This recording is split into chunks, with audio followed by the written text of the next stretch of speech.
So follow this. What that means is we need God to save us from God.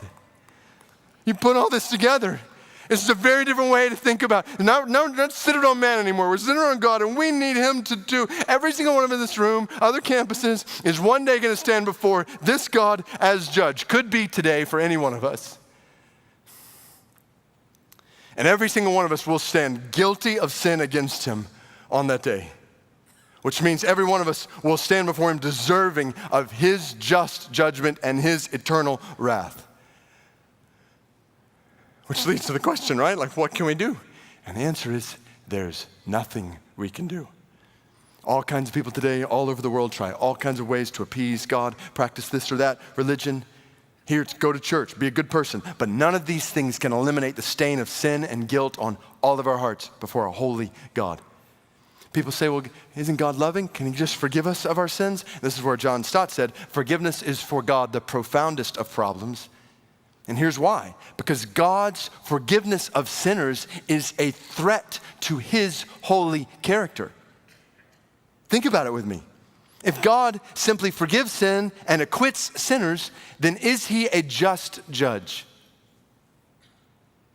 No, if there was a courtroom judge today who knowingly acquitted guilty criminals, we would have that judge off the bench in a heartbeat. Why? Because he's not just.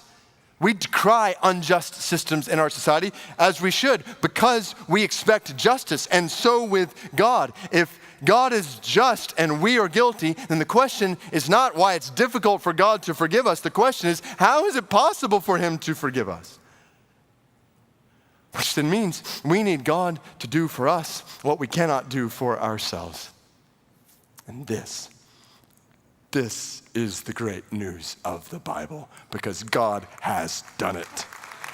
Now the amens can start again, because this God has so loved a sinful world that he has sent his son, Jesus,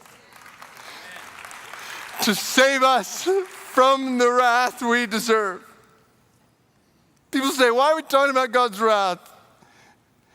And the answer is, one, because it's real, and two, because seeing God's wrath opens our eyes to the wonders of God's love. We have no clue in the church today how in ignoring God's wrath, we are minimizing our understanding of God's love. You picture it. It's like you and I as sinners are standing in the courtroom guilty before holy God, warranting his holy wrath. But God comes down off the bench to us and says, I will personally pay the price for your sin against me. This is what the cross is all about.